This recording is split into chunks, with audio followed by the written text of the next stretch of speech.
Hello, my name is Anthony. I've loved taking photos since I was a child.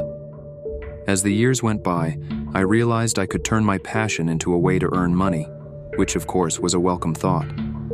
Despite the growing income, I decided to step away from photography for a while.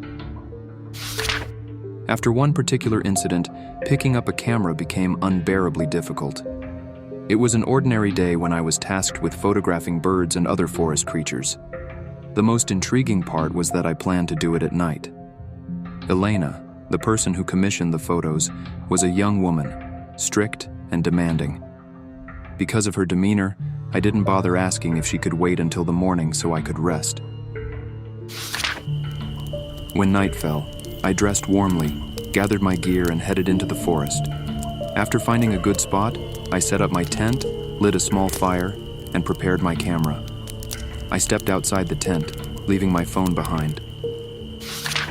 As I stood there in the silence, the eerie stories about this forest began creeping into my mind. Tales of nature spirits, ghosts, mythical creatures, and even ruthless killers. This forest was steeped in dark legends.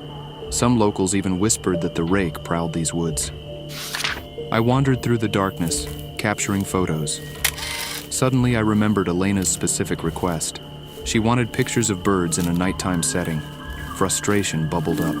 How ridiculous, I thought. At night, only bats and owls are active. Still, I managed to photograph a few bats and owls before heading back to my tent. The next morning, I woke early, packed up, and went to meet Elena.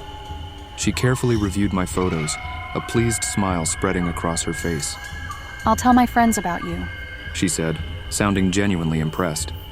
Then she hesitated, her expression shifting. "Excuse me, but were you alone in the forest?" "Yes, I was alone," I replied, confused by the fear flickering across her face. She was silent for a moment before slowly handing me one final photo. My breath caught as I stared at it. The image showed me, standing in the forest, holding my camera. But I didn't take that picture.